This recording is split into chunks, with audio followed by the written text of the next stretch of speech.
चलिए बच्चों, तो स्टार्ट करते हैं अब आगे। हमने अभी तक क्या देख लिया है? लास्ट क्लास में हमने देखा न्यूक्लियस की खोज कैसे हुई, रदरफोर्ड का गोल्ड फॉइल एक्सपेरिमेंट क्या था, है ना, और क्या क्या उसके लिमिटेशंस थे।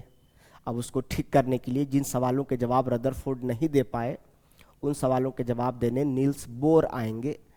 बोर एटॉमिक मॉडल पढ़ेंगे हम लोग, लेकिन उससे पहले बोर के मॉडल को समझने के लिए वेब को समझना पड़ेगा। इसीलिए पहले हम लोग आज पढ़ेंगे इलेक्ट्रोमैग्नेटिक वेव्स। क्या होता है इलेक्ट्रोमैग्नेटिक वेव्स, इसके बारे में बात करेंगे। इलेक्ट्रोमैग्नेटिक वेव्स के बारे में बात करते हैं। क्या होता है इलेक्ट्रोमैग्नेटिक वेव्स? देखिए, ये देखिए, इलेक्ट्रोमैग्नेटिक वेव्स को जब आप तोड़ेंगे, संधि विच्छेद करेंगे, इसको ब्रेक करेंगे, तो तीन शब्दों में टूटेगा, इलेक्ट्रो, मैग्नेटिक और वेव। पहले इन तीनों शब्दों को अलग अलग हम लोग समझेंगे। जब ये तीनों शब्दों को अलग अलग तोड़ करके समझेंगे, तब हम एक साथ मिलाकर इन चीज़ों को समझ पाएंगे। तो इलेक्ट्रो मतलब है इलेक्ट्रिक फील्ड, मैग्नेटो मतलब है मैग्नेटिक फील्ड। ये तीन चीज़ों के मिलने से बना है इलेक्ट्रो। इलेक्ट्रो का मतलब है इलेक्ट्रिक फील्ड,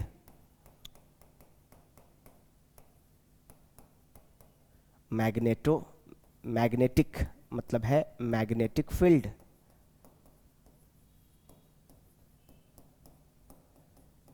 और तीसरा है वेव। वेव यानी कि रेडिएशन। ये तीन अलग अलग शब्द हैं, एक एक करके तीनों को समझेंगे। सबसे पहले बात करते हैं इलेक्ट्रिक फील्ड क्या होता है, ये समझिए। इलेक्ट्रिक फील्ड समझने के लिए आपको पहले समझना पड़ेगा चार्ज पार्टिकल क्या होते हैं। देखिए, चार्ज पार्टिकल जिसके पास इलेक्ट्रॉन और प्रोटॉन का अनुपात बराबर ना हो, प्रोटॉन के मुकाबले इलेक्ट्रॉन ज़्यादा हो, या प्रोटॉन के मुकाबले इलेक्ट्रॉन अगर किसी के पास कम हो जाता है, तो वो पार्टिकल चार्ज पार्टिकल कहलाता है। किसी भी एटम के पास इलेक्ट्रॉन और प्रोटॉन की संख्याओं का अनुपात अगर बराबर हो, तो वो न्यूट्रल कहलाता है।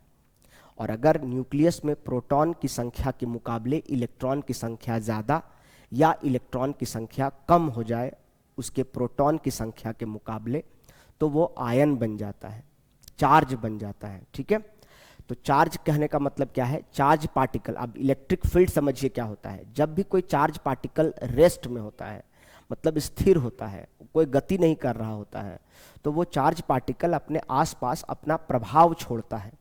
जैसे एक चुंबक है, मैग्नेट है, तो अगर हम एक मैग्नेट को, जैसे सपोज ये एक मैग्नेट है, तो अगर हम इस मैग्नेट को ऐसे रखे हैं, तो इसके आसपास, इसके सराउंडिंग में चारों तरफ बराबर दूरी पर, एक समान बराबर दूरी पर इस मैग्नेट का कुछ प्रभाव होगा। जहां तक इस मैग्नेट का प्रभाव होगा, उस मैग्नेट के प्रभाव को मैग्नेटिक फील्ड बोलेंगे। जैसे मान लीजिए ये मैग्नेट है, और ये मान लीजिए कि ये जो कैलकुलेटर है, ये मान लीजिए कि मेटल है। ये जो कैलकुलेटर आप देख रहे हैं, ये मान लीजिए कि ये मैग्नेट है और ये है मेटल। तो ये जो अभी बहुत दूर है, तो इस मेटल पर इस मैग्नेट का कोई प्रभाव नहीं है। इसका मतलब जहाँ पर ये मैग्नेट आप देख रहे हैं, जहाँ पर आप ये मैग्नेट देख रहे हैं, है ना, इस मैग्नेट का जो प्रभाव है, इस मैग्नेट का जो प्रभाव है वो इसके पास नहीं है यहाँ पर। इसका मतलब यहाँ पर इस मैग्नेट का इफेक्ट नहीं है, मतलब मैग्नेटिक फील्ड यहाँ नहीं है। लेकिन जैसे जैसे हम इस मैग्नेट को इसके समीप लाते जा रहे हैं, इस मेटल को, तो देख रहे हैं अब जैसे ही यहाँ पे लाए तो ये तुरंत खींच लिया, इसकी तरफ अट्रैक्शन फोर्स महसूस हुआ। इसका मतलब जहाँ पर इस मैग्नेट का प्रभाव जहाँ तक है, ये पूरा इलाका इसका मैग्नेट का इलाका कहलाएगा, और मैग्नेट के इलाके को मैग्नेटिक फील्ड कहते हैं। इसी प्रकार से जब भी कोई, मान लीजिए ये मैग्नेट ना होकर ये चार्ज पार्टिकल हो, चाहे प्लस चाहे माइनस, कोई भी चार्ज पार्टिकल हो, तो इस चार्ज पार्टिकल का भी अपना कुछ दूरी तक प्रभाव होता है। मान लीजिए अगर ये पॉजिटिव चार्ज पार्टिकल है और इसी के सामने पॉजिटिव चार्ज पार्टिकल को लाएं, और जहाँ तक लाएं और लाने के बाद अगर रिपल्सन महसूस हो रहा हो, धकेल रहा हो, तो मतलब समझ जाएंगे कि इसके फील्ड में, इसके इलाके में प्रवेश कर गए हैं। अगर मान लीजिए ये पॉजिटिव चार्ज हो और ये नेगेटिव चार्ज हो, और इसको जब हम इसके पास लाएंगे और अट्रैक्शन अगर महसूस करने लगे, यहाँ पे कोई अट्रैक्शन नहीं है, मतलब यहाँ पे कोई इलेक्ट्रिक फील्ड नहीं है, लेकिन जैसे ही यहाँ पे लाए, इसके समीप लाए कुछ दूर पर, तो इसमें अट्रैक्शन महसूस होने लगा। इसका मतलब जहाँ पर इसका अट्रैक्शन, इसका इम्पैक्ट शुरू हुआ, जहाँ से जहाँ तक इसका प्रभाव है, उसको कहेंगे इलेक्ट्रिक फील्ड। तो जब भी कोई चार्ज पार्टिकल को आप रखते हैं, तो उसके आसपास उसका एक प्रभाव होता है। उस इलाके में जहाँ तक इसका प्रभाव है उस इलाके में कोई दूसरा चार्ज को लाइएगा तो उस पर एक अलग तरह का प्रभाव देखने को मिलता है। अगर सिमिलर चार्ज लाइएगा तो रिपल्सन होगा, अपोजिट चार्ज लाइएगा तो अट्रैक्शन होगा। तो इस चार्ज का जहाँ तक जिस एरिया तक इसका प्रभाव है उसी को कहते हैं इलेक्ट्रिक फील्ड। तो कहा जाता है कि जब भी कोई चार्ज पार्टिकल, मान लीजिए यह एक पॉजिटिव चार्ज पार्टिकल है और कुछ दूरी तक इसका अपना एक प्रभाव होगा। When charge is at rest, जब चार्ज पार्टिकल को आप रेस्ट में रखे हैं तो कुछ दूरी तक इसका प्रभाव है चारों तरफ बराबर दूरी पर, और जहां तक इसका प्रभाव होता है वो रीजन क्या कहलाता है, इलेक्ट्रिक फील्ड कहलाता है। वो क्षेत्र क्या कहलाता है, वो एरिया क्या कहलाता है, इलेक्ट्रिक फील्ड कहलाता है। When a charge particle is at rest it produces electric field around it. Around मतलब अपने चारों तरफ, अपने सर्कल में चारों तरफ अपना एक प्रभाव छोड़ता है, उसी को इलेक्ट्रिक फील्ड कहते हैं। तो समझ में आ गया इलेक्ट्रिक फील्ड क्या होता है। अब मैग्नेटिक फील्ड भी आपको समझ में आ गया, लेकिन यही बात मैग्नेट के बारे में समझ में आया। लेकिन जब चार्ज पार्टिकल अगर मोशन में हो जाए, चार्ज पार्टिकल रेस्ट में है तो सिर्फ इलेक्ट्रिक फील्ड प्रोड्यूस करेगा, लेकिन वही चार्ज पार्टिकल अगर मोशन में है, चार्ज पार्टिकल गति कर रहा है, तो चार्ज पार्टिकल है तो वो अपने आसपास इलेक्ट्रिक फील्ड तो प्रोड्यूस करेगा ही करेगा क्योंकि वो चार्ज पार्टिकल है। लेकिन वही चार्ज जब मोशन में आ जाता है तो इलेक्ट्रिक फील्ड के साथ साथ एक अपने आसपास एक मैग्नेटिक फील्ड भी प्रोड्यूस करता है। क्यों? क्योंकि मूविंग चार्ज एक मैग्नेट की तरह कार्य करता है, एक टाइनी मैग्नेट होता है। जैसे बिजली के तार में अगर चार्ज फ्लो करता है, इलेक्ट्रॉन फ्लो करता है, तो उसके आसपास एक मैग्नेटिक इफेक्ट प्रोड्यूस हो जाता है। वो चार्ज मोशन करता हुआ इलेक्ट्रॉन, तार में, वायर में मोशन करता हुआ इलेक्ट्रॉन एक मैग्नेट की तरह कार्य करता है, वो अपने आप में एक मैग्नेट बन जाता है। अगर चार्ज रेस्ट में है तो सिर्फ इलेक्ट्रिक फील्ड, अगर चार्ज मोशन में है तो इलेक्ट्रिक फील्ड तो प्रोड्यूस करेगा ही करेगा, साथ ही साथ वो मैग्नेटिक फील्ड भी प्रोड्यूस करता है, क्योंकि मोशन करता हुआ चार्ज एक मैग्नेट होता है। समझ में आया मैग्नेटिक फील्ड क्या होता है। अब देखिए अगला पार्ट समझिए। But when a charge particle moves, लेकिन जब कोई चार्ज पार्टिकल मूव करता है, जब चार्ज पार्टिकल गति करता है, but when a charge particle moves it act as tiny magnet. Tiny मतलब होता है स्मॉल, टाइनी मतलब क्या होता है जी, टाइनी मतलब होता है बच्चों small. It act as tiny magnet and hence produces electric as well as magnetic field. और जब चार्ज मोशन में होता है तो वो मैग्नेट भी है और चार्ज भी है, और इसीलिए वो मैग्नेटिक फील्ड भी प्रोड्यूस करता है और इलेक्ट्रिक फील्ड भी प्रोड्यूस करता है। अच्छा, जो इलेक्ट्रिक फील्ड और मैग्नेटिक फील्ड दोनों होते हैं वो परपेंडिकुलर टू ईच अदर होते हैं, एक दूसरे के परपेंडिकुलर होते हैं। और ये जब तीनों चीज, कौन कौन तीनों चीज, यानी चार्ज, तीनों चीज मतलब कौन चीज, चार्ज, और इस चार्ज की वजह से, सॉरी, इस चार्ज की वजह से, इस चार्ज की वजह से इसके परपेंडिकुलर में एक इलेक्ट्रिक फील्ड प्रोड्यूस होगा और इसी के परपेंडिकुलर में एक मैग्नेटिक फील्ड प्रोड्यूस होगा। सभी 90 डिग्री पर है।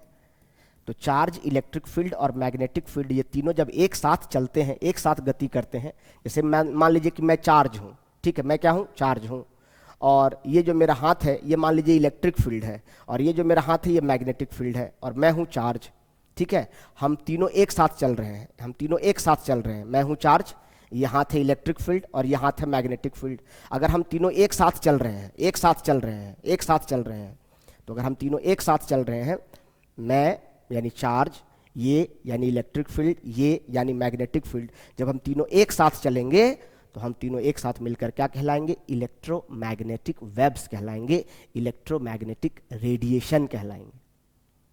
जब चार्ज पार्टिकल मोशन करता है और उसके साथ साथ इलेक्ट्रिक फील्ड और मैग्नेटिक फील्ड भी साथ साथ परपेंडिकुलर चलते हैं, जब तीनों चीज़ एक दूसरे के परपेंडिकुलर इस तरह से चलते हैं, ये मान लीजिए चार्ज का डायरेक्शन है, ये मान लीजिए मैग्नेटिक फील्ड का डायरेक्शन है, ये मान लीजिए इलेक्ट्रिक फील्ड का डायरेक्शन है, और जब तीनों एक साथ चलते हैं, है ना, जैसा आपने पढ़ा होगा Fleming's left hand thumb rule, right hand thumb rule, तो ये जो आपने पढ़ा है बिल्कुल इसी तरह से एक दूसरे के परपेंडिकुलर, इस तरह से एक दूसरे के परपेंडिकुलर अगर तीनों चलते हैं तो ये तीनों को एक साथ मिलाकर क्या बोला जाता है, इलेक्ट्रोमैग्नेटिक वेव, या इसी को बोला जाता है इलेक्ट्रोमैग्नेटिक रेडिएशन। जनरली रेडिएशन का मतलब हम लोग खतरनाक समझते हैं, पर ऐसा कुछ भी नहीं है। लाइट से जो रोशनी निकल रहा है इसको भी हम रेडिएशन कह सकते हैं। Radiation is nothing but a wave. Radiation एक तरह का वेव होता है। वेव समझते हैं, एक एनर्जी होता है जो एक स्थान से दूसरे स्थान, जैसे मैं बोल रहा हूँ साउंड, साउंड एक एनर्जी है, तो मेरे मुंह से निकलकर आपके कानों तक जा रहा है, इसका मतलब वेव के फॉर्म में जा रहा है। कभी भी एनर्जी एक स्थान से दूसरे स्थान तक जाता है अगर किसी मीडियम में एयर से होकर के या वाटर से होकर के, तो वो वेव के फॉर्म में प्रोपगेट करता है, एक स्थान से दूसरे स्थान तक वो वेव के फॉर्म में ट्रांसफॉर्म कर रहा होता है। एनर्जी हमेशा वेव के फॉर्म में एक स्थान से दूसरे स्थान तक जाता है। और when all the three moves perpendicular to each other, they are called electromagnetic radiation और wave। ये मैग्नेटिक फील्ड, ये direction of motion of charge और ये डायरेक्शन ऑफ इलेक्ट्रिक फील्ड। तो जब चार्ज मोशन में होता है तो इलेक्ट्रिक फील्ड भी होता है, मैग्नेटिक फील्ड भी होता है, और चार्ज तो मोशन में है ही। तो तीनों चीज़ें जब एक साथ चलती है, इसी को क्या बोलते हैं, तीनों के समूह को के मोशन को क्या कहा जाता है, परपेंडिकुलर एक दूसरे के होने चाहिए, इसी को कहा जाता है इलेक्ट्रोमैग्नेटिक वेव, या इसी को कहा जाता है इलेक्ट्रोमैग्नेटिक रेडिएशन। अब आगे बात करते हैं, यहाँ तक इसको नोट डाउन करिए। इसके पहले इसको आपने नोट डाउन किया था, इसको भी नोट डाउन कर लीजिएगा, इसको भी नोट डाउन कर लीजिएगा, इसके बाद इसको भी नोट डाउन करिएगा, ठीक है। आगे चलते हैं। अब प्रॉपर्टीज ऑफ इलेक्ट्रोमैग्नेटिक वेव्स, इसके क्या क्या प्रॉपर्टीज होते हैं। तो देखिए, साउंड वेव है, जैसे मैं बोल रहा हूँ, तो अगर यहाँ बीच में हवा नहीं है, तो हवा अगर नहीं है या ग्लास के उस पार आप हैं, दीवार है ग्लास का, उधर आप हैं इधर मैं हूँ, तो मेरी आवाज़ आपके कान तक नहीं पहुँच पाएगी, क्योंकि साउंड वेव को एक स्थान से दूसरे स्थान तक जाने के लिए किसी मीडियम की आवश्यकता पड़ती है, एयर की आवश्यकता पड़ती है। उसी प्रकार वाटर वेव, पानी में अपने पत्थर फेंकेंगे तो वेव्स बनता है, क्योंकि पानी एक मीडियम है वहाँ पर। तो साउंड वेव और वाटर वेव को एक स्थान से दूसरे स्थान तक जाने के लिए किसी मीडियम की आवश्यकता पड़ती है, पर इलेक्ट्रोमैग्नेटिक वेव को कभी एक स्थान से दूसरे स्थान तक जाने के लिए किसी मीडियम की आवश्यकता नहीं पड़ती है। ये ध्यान दीजिएगा, अनलाइक मतलब उसके जैसा नहीं, यानी साउंड वेव के जैसा नहीं, वाटर वेव के जैसा इसको मीडियम की जरूरत नहीं पड़ती है। यानी कि सूरज से रोशनी जो आएगा, इलेक्ट्रोमैग्नेटिक वेव्स, अंतरिक्ष से कोई इलेक्ट्रोमैग्नेटिक वेव्स आएगा, तो उसको यहाँ तक आने के लिए बीच में तो वैक्यूम भी है, एटमॉस्फेयर के ऊपर वैक्यूम भी है, हवा नहीं है, निर्वात है, वहाँ तो जगह हवा नहीं है, वैक्यूम है, तो वहाँ से चीज़ें यहाँ तक कैसे आता है। जैसे अंतरिक्ष में चंद्रमा पर कोई चीज़ जाता है, वहाँ से कोई वीडियो भेजता है, तो कैसे हमारे तक पहुँच के आ जाता है, वहाँ तो मीडियम नहीं है, बीच में एयर तो नहीं है, तो अंतरिक्ष का वीडियो हमारे पास कैसे आता है, फुटेज कैसे आता है, लोग वहाँ से अंतरिक्ष से हम अर्थ में कैसे बात करता है। बात तो जितना भी हम लोग मोबाइल से बात करते हैं वो सब इलेक्ट्रोमैग्नेटिक वेव ही तो है। जैसे ये रिमोट है, ये रिमोट से हम अभी कैमरा इधर उधर एडजस्ट करेंगे, सेट करेंगे, ये क्या है, इससे भी एक वेव निकलता है। टीवी रिमोट है, एसी रिमोट है, कैमरा रिमोट है, ये सब एक रेडिएशन से चलता है। तो ये जितना भी रेडिएशन है, जितना भी वेब है, इसी को इलेक्ट्रोमैग्नेटिक वेव्स कहते हैं। हम जो फ़ोन से बात कर रहे हैं, या मैं अभी यहाँ पढ़ा रहा हूँ, आप वहाँ इंटरनेट के माध्यम से चीज़ों को सुन रहे हैं, सब इलेक्ट्रोमैग्नेटिक वेव्स ही तो है। आपको समझना पड़ेगा इलेक्ट्रोमैग्नेटिक वेव्स क्या है। तो unlike sound wave and water wave, electromagnetic waves do not require any medium for its propagation और ट्रांसमिशन। प्रोपगेशन मतलब एक स्थान से दूसरे स्थान तक जाना। Electric field, magnetic field and direction of motion of charge, all waves oscillate perpendicular. Oscillate मतलब होता है to and fro motion. Oscillate करना मतलब क्या होता है, आगे पीछे मोशन करना। आगे पीछे को केमिस्ट्री में, साइंस में क्या कहा जाता है, to and fro motion. To and fro, जैसे घड़ी का पेंडुलम ऑसिलेट करता है, जिसको दोलन कहा जाता है। दोलन हिंदी में आप दोलन पढ़े होंगे। तो घड़ी का जो पेंडुलम होता है वो ऐसे से डोलता रहता है, जैसे झूला जो डोलता रहता है, उसी को ऑसिलेट करना कहते हैं। ये तीनों जब एक साथ चलता है परपेंडिकुलरली, तो इसी को क्या कहा जाता है, इलेक्ट्रोमैग्नेटिक वेव्स कहा जाता है। इसको भी नोट डाउन कर लीजिए, क्या प्रॉपर्टीज है। हो गया। Some important terms related to waves. अब वेव को समझने के लिए कुछ इंपॉर्टेंट टर्म्स समझना पड़ेगा। वेव के वेवलेंथ क्या होता है, फ्रीक्वेंसी क्या होता है, ये सब आपको समझना पड़ेगा। देखिए यहाँ पे क्या लिखा हुआ है, TV remote, wireless charger, mobile phones, internet, walkie talkie, radio etcetera, all these things work on electromagnetic waves. ये सभी चीज़ें इसी प्रकार से इंडक्शन जो होता है, चूल्हा जो इंडक्शन होता है, सब इलेक्ट्रोमैग्नेटिक वेव पर ही कार्य कर रहा होता है। इन सभी का कार्य सिद्धांत इलेक्ट्रोमैग्नेटिक वेव्स होता है। अब वेव को समझने के लिए कुछ शब्द को समझना पड़ेगा। तो देखिए, ये आपको अगर डायग्राम दिखाई नहीं दे रहा होगा तो मैं आपको इसको अलग से बना के दिखाना चाहता हूँ। इस तरह से जो वेव होता है, जो ऊपर का जो चोटी होता है, जो टॉप का जो पॉइंट होता है, जो पीक पॉइंट होता है, इसको कहा जाता है क्रेस्ट। क्या कहा जाता है, क्रेस्ट। यानी ये जो पॉइंट है इसको भी क्या कहा जाएगा, क्रेस्ट। और जो निचला पॉइंट होता है इसको कहा जाता है ट्रफ। क्या कहा जाता है? Trough, TROUGH। ये पॉइंट को भी क्या कहा जाएगा? ट्रफ कहा जाएगा। तो जो भी निचला पॉइंट होगा, वेव का जो सबसे निचला पॉइंट होगा उसको कहा जाएगा ट्रफ, और जो सबसे ऊपरी पॉइंट होगा जिसको पीक कहेंगे, ये सबसे पीक पॉइंट होगा उसको कहेंगे क्रेस्ट, और जो सबसे बॉटम पॉइंट होगा उसको क्या कहेंगे? ट्रफ। जो बॉटम पे होगा उसको कहेंगे ट्रफ, और जो सबसे पीक पर होगा, टॉप पर होगा, उसको क्या कहा जाएगा? क्रेस्ट कहा जाएगा। और दो लगातार क्रेस्ट के बीच की जो दूरी होगी, एक क्रेस्ट से दूसरे क्रेस्ट के बीच की जो दूरी होगी, इसको हम लोग कहते हैं वेवलेंथ। क्या कहते हैं इसको? वेव की लंबाई कहते हैं। इसी को एक वेव माना जाएगा। एक वेव, दो लगातार क्रेस्ट या दो लगातार ट्रफ के बीच की जो दूरी होती है, ये पूरा एक वेव माना जाएगा, और इसी वेव की दूरी को वेव की लंबाई कहा जाता है, वेवलेंथ कहा जाता है, जिसको ग्रीक अल्फ़ाबेट लैम्बडा से रिप्रेजेंट किया जाता है। इसको क्या पढ़ा जाता है? लैम्बडा। क्या पढ़ा जाता है? लैम्बडा। ये क्या है? एक ग्रीक अल्फ़ाबेट है। जैसे ABCD होता है इंग्लिश में, वैसे ही ग्रीस में भी 26 अक्षर होते हैं। Alpha, beta, gamma, theta, delta, zeta, iota, epsilon, है ना, पाई, इस तरह से। तो लैम्बडा भी एक ग्रीक अल्फ़ाबेट है जो वेवलेंथ को दर्शाने के लिए इस्तेमाल किया जाता है। अब चूंकि ये वेव का एक लंबाई है, इसीलिए इसको हम लोग पिकोमीटर में मेजर करेंगे। क्या चीज़ें मेजर करेंगे? पिकोमीटर में मेजर करेंगे। या क्या चीज़ें मेजर करेंगे? एंगस्ट्रॉम में मेजर करेंगे। तो ये यूनिट है, यूनिट ऑफ वेवलेंथ। वेवलेंथ का यूनिट क्या हो सकता है? यूनिट ऑफ वेवलेंथ क्या हो सकता है? पिकोमीटर। और एक पिकोमीटर मतलब कितना बताया गया है? 10⁻⁻12 मीटर। एक पिकोमीटर मतलब कितना बताया गया है? 10⁻12 मीटर। या एक एंगस्ट्रॉम बराबर कितना बताया गया आपको? 10⁻10 मीटर। तो ये हो गया वेवलेंथ। ठीक है। और जो ये जो ऊंचाई आप देख रहे हैं, क्रेस्ट से लेकर ट्रफ के बीच की जो डेप्थ, ये डेप्थ देख रहे हैं, हाइट देख रहे हैं, हाइट ऑफ क्रेस्ट या डेप्थ ऑफ ट्रफ, इसको कहा जाता है एम्पलीट्यूड। बोलो क्या कहा जाता है इसको? एम्पलीट्यूड। ये ए है, ए का मतलब होता है एम्पलीट्यूड। तो ये जो आप ऊंचाई देख रहे हैं, यहाँ से लेकर के ऊपर से लेकर नीचे तक की जो दूरी है, इसको एम्पलीट्यूड कहा जाता है। AMPLITUDE, एम्पलीट्यूड कहा जाता है। ऊपर का चोटी और नीचे की चोटी के बीच का जो हाइट ऑफ क्रेस्ट है या जो डेप्थ ऑफ ट्रफ है, इसी को एम्पलीट्यूड कहा जाता है। ये हो गया वेवलेंथ, ये हो गया एम्पलीट्यूड। अब हम इसके बारे में कुछ आगे बातों को समझेंगे, तो इसको नोट डाउन कर लीजिए, डायग्राम स्केच कर लीजिए। क्रेस्ट क्या होता है, ट्रफ क्या होता है, वेवलेंथ क्या होता है, उसका यूनिट क्या होता है, एम्पलीट्यूड क्या होता है, इसको पहले यहाँ तक समझिए, फिर हम आगे पढ़ेंगे वेव नंबर क्या होता है, वेवलेंथ क्या, फ्रीक्वेंसी क्या होती है। चलो इसको नोट डाउन करो। अब देखिए वेवलेंथ क्या होता है, पहले बात करेंगे वेवलेंथ क्या होता है। वेवलेंथ को ग्रीक अल्फाबेट लैम्बडा से रिप्रेजेंट करते हैं। ये क्या होता है? Distance between two consecutive, consecutive मतलब होता है लगातार, कंसेक्यूटिव मतलब क्या होता है? लगातार।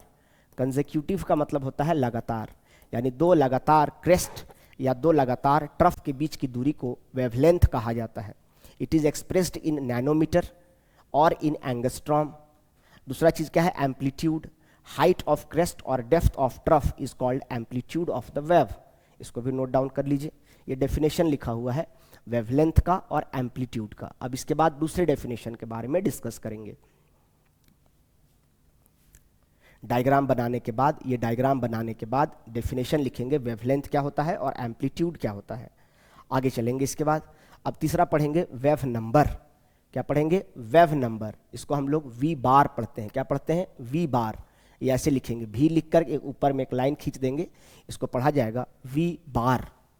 We bar number of waves present, number of waves present in 1 metre length, यानी 1 मीटर का, मान लीजिए यहाँ से यहाँ तक का लेंथ जो है 1 मीटर है, तो इस 1 मीटर में कितने वेब्स प्रेजेंट हैं? जैसे यहाँ पर कितने वेब्स प्रेजेंट है? 1 2 3 4, 4 वेब प्रेजेंट है, तो वेव नंबर हो गया 4।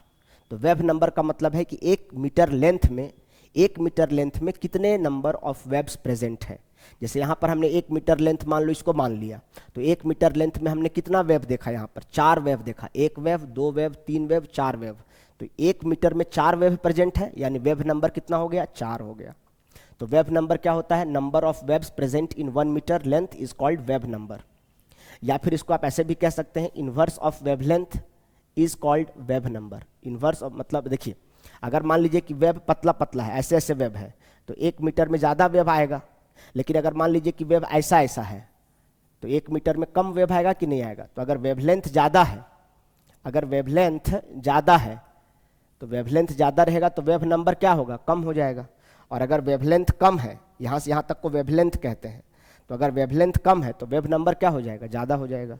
तो वेव नंबर कैसे निकालते हैं? ये फॉर्मूला इंपॉर्टेंट है। Wave number equals to 1 by wavelength. इसको याद रखिएगा, इसको VVI कीजिएगा, इसको बॉक्स में डालिएगा।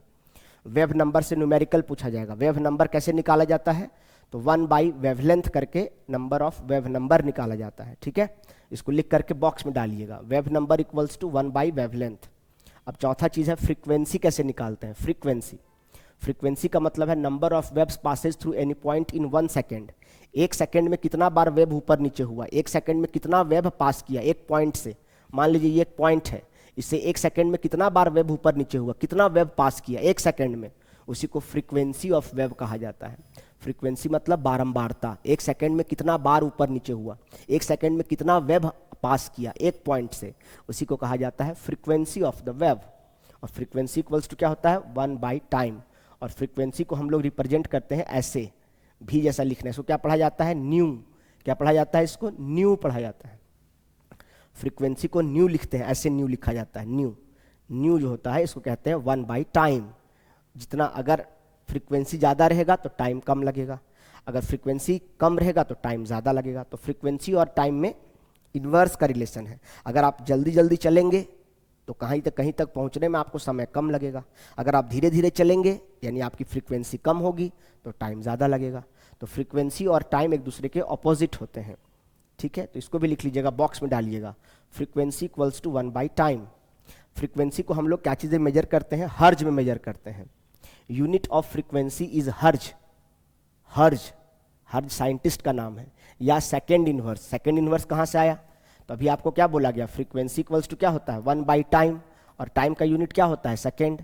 यानी 1 बाई क्या हुआ? सेकेंड। तो 1 बाई सेकेंड को क्या बोलेंगे? सेकेंड इनवर्स ही तो बोलेंगे।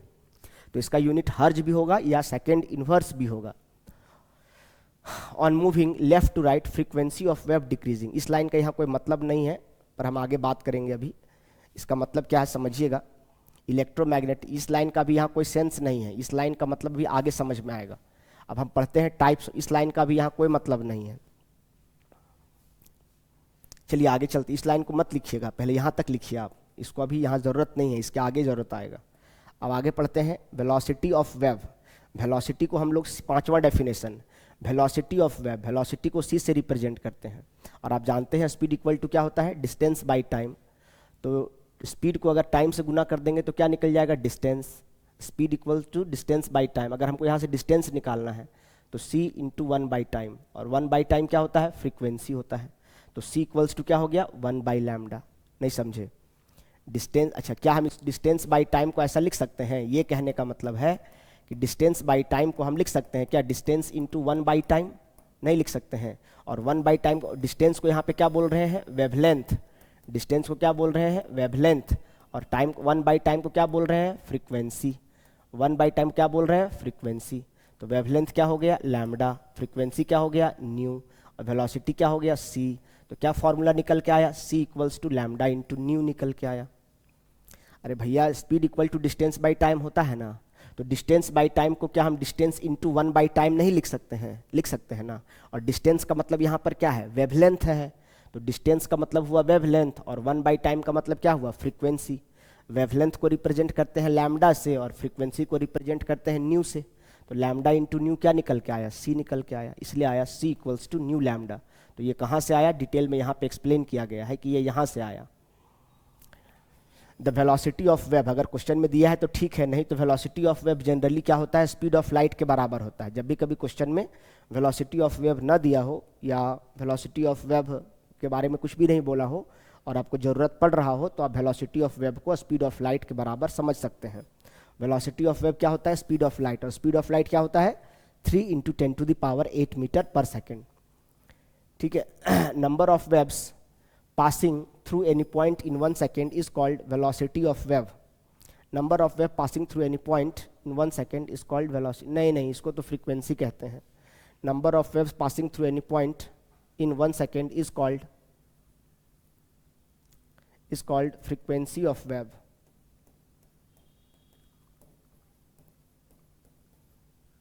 ठीक है, इन 1 मीटर लेंथ अगर होता ना, 1 सेकेंड की जगह अगर यहाँ 1 मीटर लेंथ होता, अगर 1 मीटर लेंथ होता, तब उसको हम बोलते वेलोसिटी ऑफ वेव, या इसको ऐसे बोल सकते हैं number of waves passing through, number of waves passing through 1 metre length, through 1 metre length, distance 1 metre, time भी 1 second, in 1 second is called velocity of wave. अब ये इसका डेफिनेशन सही हुआ, is called velocity of wave, इसको velocity of wave कहा जाएगा। तो वेलोसिटी ऑफ वेव यहाँ पे लिखा हुआ है और फ्रीक्वेंसी ऑफ वेव यहाँ पे लिखा हुआ है, ये वेलोसिटी ऑफ वेव गलत है ना। Number of waves passing through any point in 1 second अगर बोलेगा तो ये फ्रीक्वेंसी हो जाएगा, और through 1 metre length in 1 second बोलेगा जब डिस्टेंस भी 1, यहाँ पे डिस्टेंस बाई टाइम है ना, तो डिस्टेंस भी 1 मीटर और टाइम भी 1 सेकेंड, तब जा करके ये क्या कहलाएगा, वेलोसिटी ऑफ वेव कहलाएगा। तो वेलोसिटी ऑफ वेव भी है, फ्रीक्वेंसी भी है, इसको भी नोट डाउन कर लीजिए। ये चीज़ याद रखिएगा, ये VVI लिखिए, यहाँ से न्यूमेरिकल बनेगा, C = लैम्डा इंटू न्यू जो होता है, ये याद रखिएगा। और इसको याद रखने का भी जरूरत नहीं है, आप खुद डिराइव कर सकते हैं। Speed equal to distance by time, यानी distance into 1 by time, distance यानी वेवलेंथ, 1 बाई टाइम यानी फ्रीक्वेंसी। फटाफट इसको डिराइव कर लेंगे, बैठ कर रटना नहीं है, कंफ्यूज नहीं होना एग्जाम हॉल में, है ना। Speed equal to distance by time से इसको याद रखना है। चलिए नोट डाउन कर लीजिए, इसका वीडियो को पॉज करिए, इसका स्क्रीनशॉट लीजिए, या जैसे कर रहे हैं वैसे कीजिए, लिखिए इसको। अब types of electromagnetic waves, electromagnetic waves को याद कैसे रखना है, कितने तरह के इलेक्ट्रोमैग्नेटिक वेव्स होते हैं उसको याद रखना है। कॉस्टली गाड़ी, इसको याद रखना है, कॉस्टली गाड़ी XUV इन माई रेंज। कैसे याद रखना है, कॉस्टली गाड़ी XUV आजकल खूब चलता है मार्केट में, स्पोर्ट्स यूटिलिटी व्हीकल है जो, है ना। तो कॉस्टली बड़ी गाड़ियाँ जैसे स्कॉर्पियो हो गई, थार हो गई, ये सब XUV गाड़ी है, SUV टाइप है। तो कॉस्टली गाड़ी XUV इन माई रेंज, ये ऐसे याद रखना है। कॉस्टली से क्या याद रखना है, CO से याद रखना है कॉस्मिक रेज, गाड़ी से याद रखना है गामा रेज, X से याद रखना है एक्स रेज, U से याद रखना है अल्ट्रा वायलेट रेज, V से याद रखना है विजिबल रेज, इन से याद रखना है इंफ्रारेड वेव्स, माई से याद रखना है माइक्रोवेव्स, और RA से याद रखना है रेडियो वेव्स, स्पेलिंग एरर है, रेडियो वेव्स। तो इतने तरह के वेव्स होते हैं। कॉस्टली यानी कॉस्मिक रेज पहला हो गया, दूसरा हो गया गामा रेज, तीसरा हो गया एक्स रेज, चौथा हो गया अल्ट्रा वायलेट रेज, पांचवा हो गया विजिबल रेज, छठा हो गया इंफ्रारेड वेव्स, सातवां हो गया माइक्रोवेव्स, आठवां हो गया रेडियो वेव्स। तो ये 8 तरह के इलेक्ट्रोमैग्नेटिक वेव्स पाए जाते हैं, और इसी सीक्वेंस में आपको याद रखना है। और ये सीक्वेंस क्या है, कॉस्टली गाड़ी का इस तरह से होते हैं, इस तरह से है ये कॉस्टली गाड़ी XUV रेंज जो है, यानी यहाँ पर जो है आपके पास कॉस्मिक रेज है, यहाँ पर क्या है कॉस्मिक रेज है, और सबसे लास्ट में क्या है आपके पास, सबसे लास्ट में क्या है रेंज, यानी यहाँ पर है आपके पास रेडियो वेव्स। यानी इससे आपको नेचर भी समझ में आ जाएगा। यानी आप यहाँ देखिएगा तो कॉस्मिक रेज, यहाँ पर आप वेव देखिएगा जल्दी जल्दी है, यानी यहाँ पर वेव का जो कॉस्मिक रेज है, यहाँ पर फ्रीक्वेंसी क्या है, यहाँ पर कॉस्मिक रेज का जो फ्रीक्वेंसी आप देखेंगे तो यहाँ पर क्या है, फ्रीक्वेंसी ज़्यादा है, जल्दी जल्दी हो रहा है, तो फ्रीक्वेंसी ज़्यादा है तो वेवलेंथ क्या है, 2 पॉइंट के बीच की दूरी क्या है, कम है। तो जब फ्रीक्वेंसी ज़्यादा होता है तो वेवलेंथ क्या हो जाता है, कम। फ्रीक्वेंसी ज़्यादा है तो वेवलेंथ क्या हो जाएगा, कम। और यहाँ आते आते क्या हो गया, देखिए फ्रीक्वेंसी कम हो गया है, यहाँ लास्ट में जाते जाते क्या हो गया है, फ्रीक्वेंसी क्या हो गया है, कम हो गया है। क्यों कम हो गया, क्योंकि वेवलेंथ क्या हो गया है, ज़्यादा। फ्रीक्वेंसी और वेवलेंथ एक दूसरे के ऑपोजिट होते हैं, फ्रीक्वेंसी कम हो गया और वेवलेंथ यहाँ पर ज़्यादा हो गया। तो एग्जाम में पूछेगा, 4 ऑप्शन दे देगा और बोलेगा इनमें से सबसे ज़्यादा वेवलेंथ किसका होता है, तो आप इसी ऑर्डर में याद रखिएगा, सबसे कम वेवलेंथ इसका और सबसे ज़्यादा वेवलेंथ इसका, सबसे ज़्यादा फ्रीक्वेंसी इसका और सबसे कम फ्रीक्वेंसी इसका। तो यहाँ से एग्जाम में ऑब्जेक्टिव क्वेश्चन पूछा जाएगा, जरूर से ज़रूर पूछा जाएगा। और आपको ये ट्रेंड याद रखना है और ये डायग्राम भी याद रखना है। स्टार्टिंग में फ्रीक्वेंसी ज़्यादा होता है और धीरे धीरे फ्रीक्वेंसी कम हो जाता है। स्टार्टिंग में वेवलेंथ कम होता है और लास्ट तक पहुँचते पहुँचते वेवलेंथ ज़्यादा हो जाता है। सबसे ज़्यादा वेवलेंथ किसका होता है, रेडियो वेव का, और सबसे कम वेवलेंथ किसका होता है, कॉस्मिक रेज का। सबसे ज़्यादा फ्रीक्वेंसी किसका होता है, कॉस्मिक रेज का, और सबसे कम फ्रीक्वेंसी किसका होता है? रेडियो वेव्स का। जरूरी नहीं कि ऑप्शन में यहाँ से लेके यहाँ तक कोई 4 ही ऑप्शन देगा, तो लास्ट का 4 दे सकता है, बीच का 4 दे सकता है। तो आपको समझ में आना चाहिए कॉस्टली गाड़ी एक्सयूवी इन माई रेंज, ये याद रखना है। सारे वेब्स अपने आप दिमाग में सेट हो जाएंगे। और ये इमेज भी याद रखना है कि स्टार्टिंग में फ्रीक्वेंसी ज़्यादा और बाद में फ्रीक्वेंसी कम। यहाँ से ऑब्जेक्टिव क्वेश्चन एग्जाम में पूछे जाएंगे। आपके डीपीपी में बहुत सारे क्वेश्चंस यहाँ पर सेट किए गए हैं, उसको आप बनाइएगा, देखिएगा। ठीक है, यहाँ पर क्या है? हाई फ्रीक्वेंसी लो वेवलेंथ कॉस्मिक रेज का, और रेडियो वेव्स का क्या है? फ्रीक्वेंसी कम है और वेवलेंथ क्या है? ज़्यादा है। ठीक है, तो ये डायग्राम, इसीलिए वहां पर यह बात लिखा गया था। अब यहाँ पे आपको समझ में आ गया, ये जो बात लिखा था on moving left to right frequency of wave is decreasing, ये इस लाइन का मतलब यहां से था। On moving left to right, जब आप लेफ्ट से राइट जा रहे हैं तो फ्रीक्वेंसी क्या हो रहा है? यहाँ फ्रीक्वेंसी ज़्यादा है और यहाँ फ्रीक्वेंसी क्या हो गया? नीचे, यानी कम हो गया। यहाँ पर वेवलेंथ कम है और यहाँ पर वेवलेंथ क्या हो गया? ज़्यादा। ऊपर दिखा रहे हैं एरो मतलब ज़्यादा, नीचे दिखा रहे हैं एरो मतलब कम। चलिए, तो इसको डायग्राम स्केच कर लीजिए सारा, इसको बहुत इंपॉर्टेंट है ये, यहाँ से एग्जाम में जरूर क्वेश्चन रहेगा। और एक बात समझ लीजिए, एक बात और हम कहना चाहते हैं कि अगर बहुत दूर तक वेव को ले जाना है तो वेवलेंथ उसका ज़्यादा होना चाहिए। मतलब जैसे हम लोग मोबाइल से बात करते हैं ना, तो वो रेडियो वेव्स हैं। अंतरिक्ष से चंद्रमा पर अभी क्या क्या घटना घटा था, कैसे कैसे वहाँ पे जब भारत अपना लॉन्च किया था, तो कैसे कैसे वहाँ का जो वीडियो फुटेज आया वो कैसे आया? तो रेडियो वेव से आया। चंद्रमा पर कोई है ना, किसी स्पेस पर कोई है या स्पेस स्टेशन पर कोई है, तो वहाँ से अर्थ में कैसे बात होता है, उतना दूर से यहाँ तक कैसे बात होता है? वो कौन सा इलेक्ट्रोमैग्नेटिक वेव है? तो वो है रेडियो वेव्स। यानी जिस वेव का वेवलेंथ जितना ज़्यादा होगा वो उतना लॉन्ग डिस्टेंस ट्रांसमिशन करेगा। ये बात दिमाग में रखिएगा, है ना। तो रेडियो वेव्स जो होता है, इसका इस्तेमाल लॉन्ग डिस्टेंस ट्रांसमिशन के लिए करते हैं। क्यों करते हैं रेडियो वेव्स का? तो बोलना है क्योंकि इसका वेवलेंथ सबसे ज़्यादा होता है। जितना ज़्यादा किसी वेव का वेवलेंथ होगा वो उतना लॉन्ग डिस्टेंस ट्रांसमिशन करेगा। जैसे दूरदर्शन है, विविध भारती है, radio station, all India radio है, ये सब जो ब्रॉडकास्ट करता है ये सब रेडियो वेव्स ही तो है। रेडियो क्या कहते हैं? रेडियो कहते हैं। क्यों कहते हैं? क्योंकि वो रेडियो वेव पे काम करता है। तो दूर तक अगर डेटा ट्रांसमिट करना है, दिल्ली से, अमेरिका से, कहीं से भी, लंदन, कहीं से भी आप मैसेज कन्वे करना चाहते हैं, वॉइस भेजना चाहते हैं, तो कैसे भेजते हैं? रेडियो वेव से भेजते हैं। क्यों? क्योंकि उसका वेवलेंथ ज़्यादा होता है। जितना ज़्यादा वेवलेंथ रहेगा उतना दूर, और जितना दूर भेजना रहेगा उसका रेडियो वेव का वेवलेंथ उतना ज़्यादा रखना पड़ेगा। दूर भेजना है तो वेवलेंथ ज़्यादा। लिख लीजिएगा इस बात को। Note, our eyes can observe that wave, हमारे आंखें सिर्फ उसी वेव को देख सकती हैं जिस वेव की वेवलेंथ 4000 एंगस्ट्रॉम से 8000 एंगस्ट्रॉम के बीच होती है, और इस रेज को विजिबल रेज कहते हैं। ये सारे इलेक्ट्रोमैग्नेटिक वेव्स हमारी आंखें नहीं देख सकती हैं। देखिए यहाँ पर क्या है? विजिबल रेज कहाँ पर है? यहाँ पर। तो इसके पहले जितने भी रेज हैं, चाहे cosmic rays, gamma rays, X rays, ultraviolet rays, ये भी हमारी आंखें नहीं देख सकती हैं। क्यों? क्योंकि इनका जो वेवलेंथ है ये बहुत कम है, 4000 से भी कम है। और हमारी आंखें सिर्फ वैसे वेव को देख सकती हैं जिसका वेवलेंथ 4000 एंगस्ट्रॉम से 8000 एंगस्ट्रॉम है। तो cosmic rays, gamma rays, X rays, ultraviolet rays जो है, ये सब हमारी आंखें नहीं देख सकती हैं, क्योंकि ये ऐसे वेव्स हैं इनका वेवलेंथ 4000 एंगस्ट्रॉम से भी कम है। अच्छा, इसी प्रकार इंफ्रारेड को भी हमारी आंखें नहीं देख सकती हैं, माइक्रोवेव्स को भी हमारी आंखें नहीं देख सकती हैं। यहाँ पर जो रेडियो वेव्स है उसको भी हमारी आंखें नहीं देख सकती हैं। क्यों? क्योंकि इनका वेवलेंथ 8000 एंगस्ट्रॉम से ज़्यादा है इन वेव्स का। तो हमारी आंखों के देखने की एक क्षमता है 4000 एंगस्ट्रॉम से 8000 एंगस्ट्रॉम। कुत्ता, बिल्ली, ये सब ज़्यादा दूर तक देख पाता है, ये ज़्यादा वेवलेंथ, उनका रेंज ज़्यादा होता है। देखिएगा हम लोग को कुछ दिखाई नहीं दे रहा है, लेकिन हमारे बगल में कोई डॉग बैठा है उसको दिखाई देगा, वो भौंकना शुरू कर देगा, क्योंकि उसका देखने की क्षमता ज़्यादा है, वो ज़्यादा वेवलेंथ वाली चीज़ों को देख सकता है, ज़्यादा तरह की वेवलेंथ, उसका वेवलेंथ रेंज ज़्यादा है।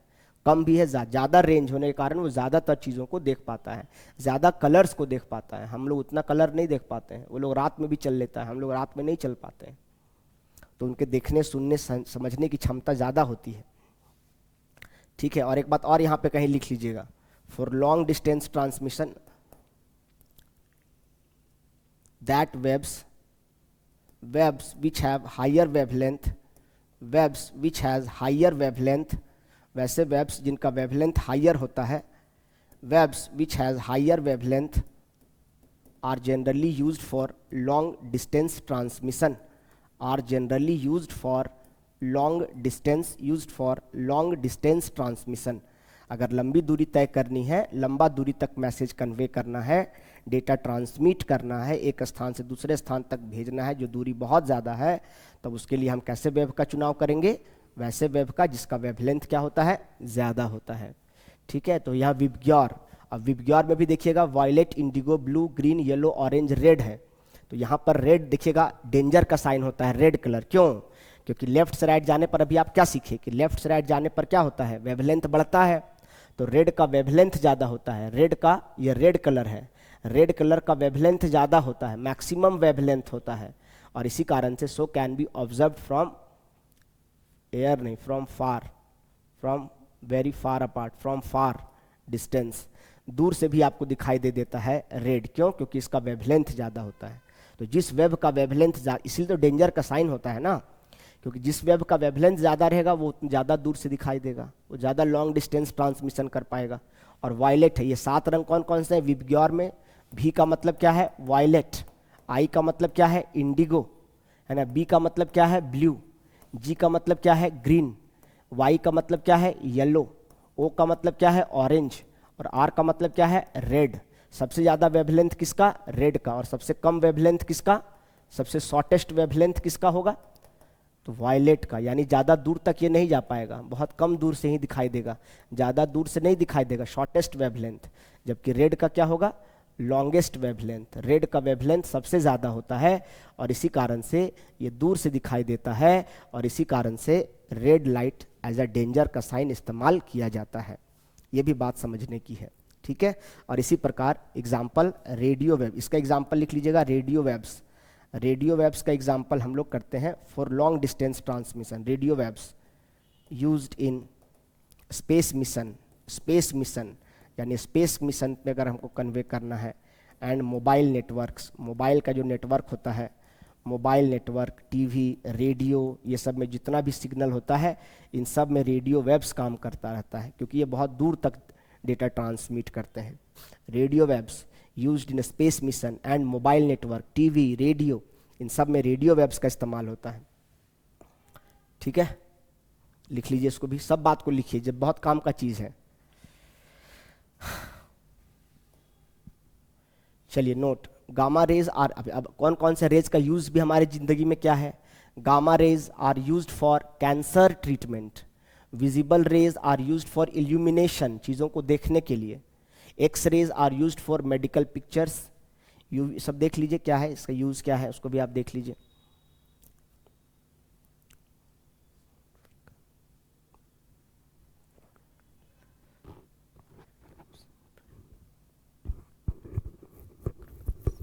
अच्छा, एक बात हम और कहना चाहते हैं, ये जो रिमोट का, जो रिमोट से जो वेब निकलता है, इसको क्या कहते हैं सर? ये इंफ्रारेड वेब्स होता है ना, used for heating and for, इसको हटाओ ना, गन का एक्यूरेसी के लिए भी ठीक है, लेज़र बीम इस्तेमाल करते हैं, and in remote control, remote control लिख लीजिए। जो इंफ्रारेड वेब्स होता है, ये जो जितना जितना भी रिमोट होता है ना, टीवी का, एसी का, सबका जो रिमोट होता है, उससे जो वेब निकलता है वो इंफ्रारेड वेब्स होता है। तो infrared waves are used for heating and in remote control, चीज़ों को दूर से कंट्रोल करने के लिए हम इंफ्रारेड वेब्स का इस्तेमाल करते हैं। Microwaves are used for cooking, radio waves are used for data and signal transmission. जेमिसाइड्स, ठीक है, इसको भी नोट डाउन कर लीजिए। ओह, लिखे थे ना, ठीक से लिख लीजिए। चलिए अब यहाँ से करते हैं न्यूमेरिकल्स। क्या करते हैं यहाँ से? न्यूमेरिकल्स करते हैं। देखिए क्या क्वेश्चन कहता है, the Vividh Bharati radio station of All India Radio Delhi broadcast on a frequency of 1.368 hertz, calculate the wavelength of that electromagnetic waves. ठीक है, यहाँ पे देखिए क्या कहता है, विविध भारती आपने नाम सुना होगा, ये एक चैनल है, रेडियो में आता है, प्रसारित होता है, ऑल इंडिया रेडियो का है, जो दिल्ली से मैसेज कन्वे करता है, और जो दिल्ली से जो मैसेज भेजता है उसका जो फ्रीक्वेंसी है वो कितना है? 1.368 हर्ज, नहीं ये 1.368 किलो हर्ज है जी। अच्छा चलो ना, हटाओ ना, 1.368 किलो हर्ज कर लीजिए इसको, 1.368, क्योंकि एनसीईआरटी का क्वेश्चन है शायद ये, तो जैसा रहेगा वैसा ही एग्जाम में भी आएगा। 1.368 किलो हर्ज कर लीजिएगा। कैलकुलेट द वेवलेंथ, यहाँ पर आपको क्या दिया हुआ है, फ्रीक्वेंसी दिया हुआ है। क्वेश्चन में क्या दिया हुआ है, फ्रीक्वेंसी दिया है। फ्रीक्वेंसी दिया है मतलब क्या दिया है, न्यू दिया हुआ है। और ये कितना दिया हुआ है, 1.368 किलो हर्ज। तो आप जानते हैं किलो का मतलब कितना होता है, 1000। किलो मतलब क्या होता है, 1000, तो इंटू 1000 हर्ज। यहाँ KHZ लिखा था, तो K का मतलब होता है किलो, तो किलो का मतलब हो गया 1000। इसको 1000 से गुना करेंगे तो क्या हो जाएगा, 1368 हर्ज। ठीक है, आप पैटर्न को समझिए, रटिएगा मत कि ऐसा है इस क्वेश्चन कराया, रटना नहीं है, समझना है। ये फ्रीक्वेंसी दिया है 1368 हर्ज। ठीक है, ये फ्रीक्वेंसी दिया हुआ है। और आपको निकालने क्या बोला है, उस वेव का जिसका फ्रीक्वेंसी दिया है, उसी वेव का वेवलेंथ निकालने बोला है। तो वेवलेंथ निकालने बोला है, तो wavelength equal to question mark. अब हमारे पास फॉर्मूला क्या होता है बताइए, अभी हम लोग ये फॉर्मूला निकाले थे ना, वी हैव, देखिए C equals to lambda into nu, ये फॉर्मूला निकाले थे, अब इसी का इस्तेमाल करेंगे।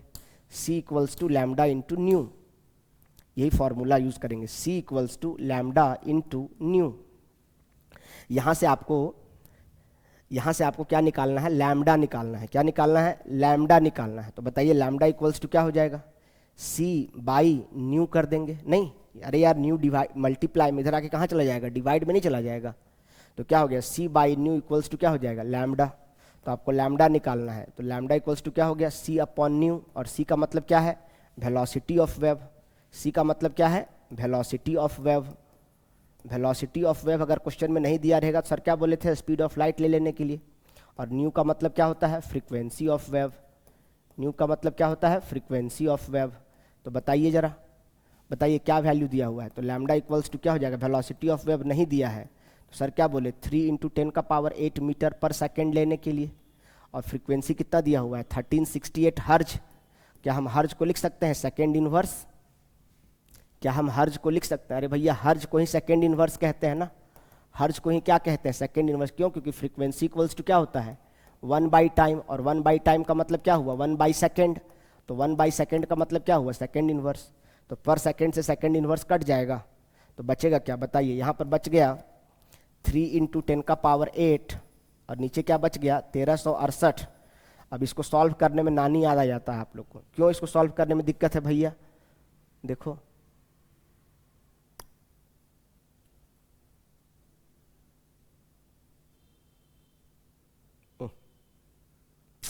सॉरी,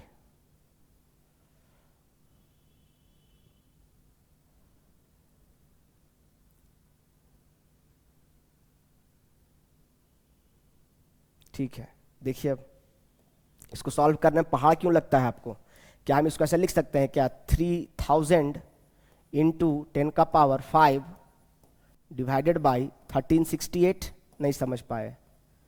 यही तो समझना है, यही क्लास 11th का मतलब ही यही है। क्लास 11th में कैलकुलेशन सीखना है, क्लास 11th मार्क्स के लिए थोड़े पढ़ना है। क्लास 12th में इम्प्लीमेंटेशन है, 11th में लर्निंग है। तो आपको ये सीखना है कि 3 × 10⁸ को हम क्या ऐसा लिख सकते हैं, 3000 × 10⁵। यहाँ 10⁸ था, यहाँ 10⁵ हो गया, 10⁵ कहाँ गया, वहाँ तो वहाँ से निकाल कर इसको 1000 से गुना कर दिए।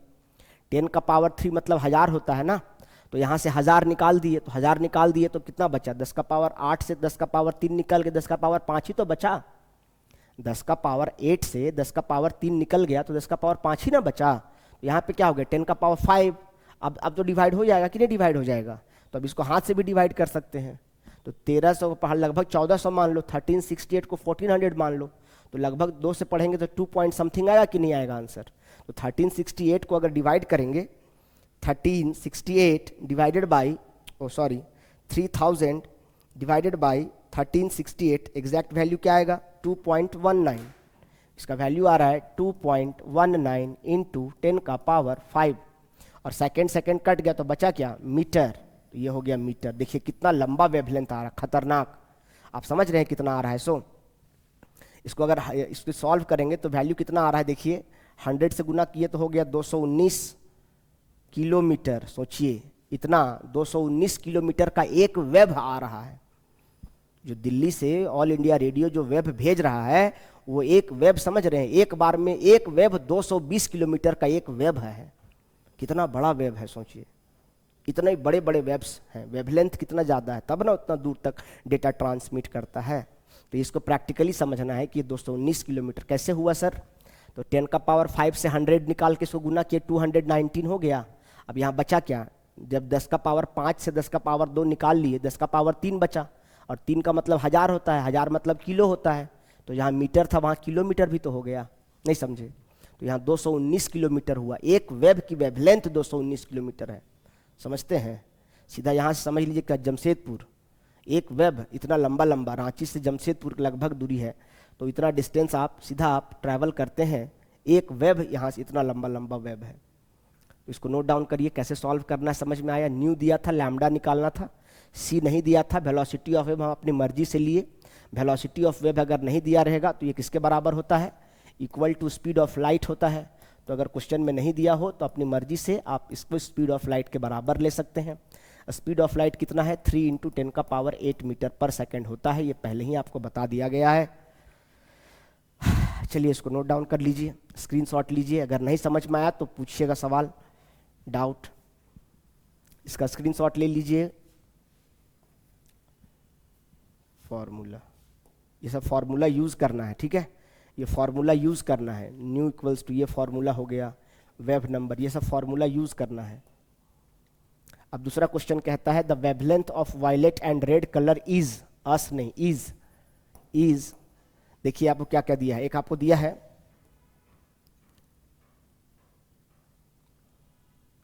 एक क्वेश्चन दिया है the wavelength of violet and red colour is respectively, का मतलब समझते हैं, क्रमशः, यानी पहले आपको दिया है वायलेट कलर, एक तरफ आपको दिया है वायलेट कलर, और वायलेट कलर का आपको वेवलेंथ दिया हुआ है, वेवलेंथ यानी लैम्डा दिया हुआ है, कितना दिया हुआ है 400 नैनोमीटर। और दूसरा में आपको एक तरफ दिया हुआ है रेड कलर, और रेड कलर जो आपको दिया है इसका वेवलेंथ आपको दिया हुआ है, वेवलेंथ जो इसका दिया हुआ है 750 नैनोमीटर। तो फाइंड द फ्रीक्वेंसी, इसका फ्रीक्वेंसी क्या होगा अगर वेवलेंथ इतना है तो, और वायलेट कलर की फ्रीक्वेंसी क्या होगी अगर वेवलेंथ इतना है तो। लैम्डा मतलब वेवलेंथ, फ्रीक्वेंसी आपको निकालना है। तो न्यू इक्वल्स टू क्या होता है, सी बाई लैम्डा, नहीं समझे सर, देखो अभी फॉर्मूला अपना है ना, न्यू इक्वल टू क्या होता है, सी बाई लैम्डा, ये फॉर्मूला आया ना, यहीं से आया, C equal to nu into lambda था, तो यहाँ से न्यू निकालना है, तो लैम्डा यहाँ मल्टीप्लाई में इधर आके डिवाइड में नहीं चला जाएगा। तो फॉर्मूला क्या होता है, nu equal to c by lambda. अब बताइए सी का वैल्यू क्वेश्चन में तो दिया नहीं है, तो सर क्या बोले, सी मतलब वेलोसिटी ऑफ वेव होता है, तो 3 × 10 का पावर 8 मीटर पर सेकेंड लेना है, और लैम्डा कितना दिया हुआ है 400 नैनोमीटर, नैनो मतलब क्या होता है 10 का पावर -9 मीटर, इसको मीटर में चेंज करना पड़ेगा। क्यों करना पड़ेगा, क्योंकि ऊपर अगर मीटर में लिए हैं तो नीचे भी मीटर में ही लेंगे। आप शर्ट को शर्ट के साथ जोड़ेंगे ना, पैंट को पैंट के साथ जोड़ेंगे, शर्ट और पैंट को एक साथ नहीं जोड़ेंगे। जब तक दोनों का यूनिट सेम नहीं रहेगा तो कैलकुलेशन कैसे होगा। तो अगर ऊपर में मीटर है नीचे में नैनोमीटर रहेगा तो कैसे कैलकुलेशन होगा, दोनों का यूनिट सेम ना रहना चाहिए। तो जो नैनोमीटर है उसको मीटर में चेंज किए, कैसे, तो आप जानते हैं कि 1 नैनोमीटर बराबर क्या होता है 10 का पावर -9 मीटर होता है। तो यहाँ पर 400 नैनोमीटर था, वहाँ पे लिख दिए 400 × 10 का पावर -9 मीटर। और स्पीड ऑफ लाइट, सी मतलब क्या होता है, स्पीड ऑफ लाइट होता है, सी मतलब क्या होता है, वेलोसिटी ऑफ वेव होता है। और वेलोसिटी ऑफ वेव अगर क्वेश्चन में नहीं दिया है तो अपनी मर्जी से क्या लेना होता है, 3 × 10 का पावर 8 मीटर पर सेकेंड लेना होता है। तो यहाँ पर इसको सॉल्व करेंगे, मीटर से मीटर कट जाएगा, फ्रीक्वेंसी निकालना है 1/सेकेंड आएगा। तो क्या इसको लिख सकते हैं 3 × 10 का पावर 8 डिवाइडेड बाई 4 इंटू 10 का पावर -9, और पर इसको लिख सकते हैं क्या 100 × 10 का पावर -9, नहीं लिख सकते हैं। 400 को 4 × 100 नहीं लिख सकते हैं।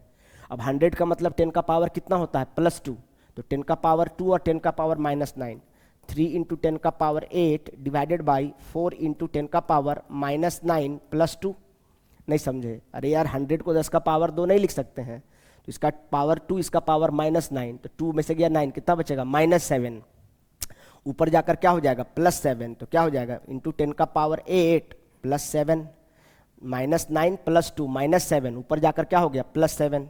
तो क्या इसको लिख सकते हैं क्या 3/4 × 10 का पावर 15, क्या हम इसको ऐसा भी लिख सकते हैं क्या 30, यहाँ तो जगह नहीं है, अच्छा चलो क्या इसको वैसे इसको सॉल्व करो, बताओ सॉल्व करें कितना आएगा, 4 दशमलव देंगे तो 30 हो जाएगा, 4 सत्ते 28, 2 20 4 25, 0.75 इंटू 10 का पावर 15। इसको सॉल्व करेंगे तो कितना हो जाएगा, 75 इंटू 10 का पावर 13। ये क्या निकल के आया, सेकेंड इनवर्स, ये इसका फ्रीक्वेंसी निकल के आया। ठीक सॉल्व किए हैं कि नहीं, देख लो। ठीक है, 75, यहाँ पे 10 का पावर 15 था, 13 कैसे हो गया सर, तो 10 का पावर 15 से 100 निकाल के इंटू कर दिए ना, तो यहाँ 0.75 था तो 75 भी तो हो गया। यहाँ पर 0.75 था तो 75 भी तो हो गया, क्योंकि यहाँ से 100 निकाल के इसको इंटू कर दिए, यहाँ कंज्यूम हो गया, खर्च हो गया 100, तो बचा क्या, 10 का power 13, second inverse. Second inverse कहाँ से आया, मीटर मीटर कट गया, 1/सेकेंड, सेकेंड इनवर्स। फ्रीक्वेंसी निकालने बोला तो सेकेंड इनवर्स में ही तो आएगा फ्रीक्वेंसी, इसी प्रकार सेकेंड वाला निकल जाएगा। तो इसका निकाल कर बताइए कितना आएगा, आप ही लोग इसको बताइएगा, कमेंट कीजिएगा, लिखिएगा रेड कलर का फ्रीक्वेंसी कितना आया, कमेंट करके बताइएगा, इसी प्रकार से उसका भी निकालिएगा। ठीक है, चलिए नोट डाउन करिए, ये होमवर्क है, इसको बनाइएगा, बना के कमेंट कीजिएगा, तब ना हमको समझ में आएगा कि आप मेरी बातों को समझ पा रहे हैं कि नहीं। चलिए अब आगे अगला टॉपिक है ड्यूअल नेचर, बाद में पढ़ेंगे इसको, अभी लेक्चर यहीं रखते हैं, लंबा ज़्यादा हो जाएगा वीडियो। आशा करते हैं आप लोग को मेरा बात थोड़ा थोड़ा समझ में आता होगा, नहीं समझ में आता है तो बताया करें, उसको फिर और धीरे पढ़ाया जाएगा या ऑफलाइन। देखिए ये एक तरह का बैकअप क्लास है, जिन बच्चों का छूट जाता है उसको बैकअप देने की कोशिश करते हैं। रेगुलर क्लास और बैकअप क्लास में अंतर होता है, जैसे क्लास में रेगुलर पढ़ाते हैं वैसे उतना आराम से यहाँ नहीं पढ़ा सकते हैं, क्योंकि समय की पाबंदी होती है, तो थोड़ी मजबूरियाँ हैं मेरी इसी कारण से। ठीक है, थैंक यू।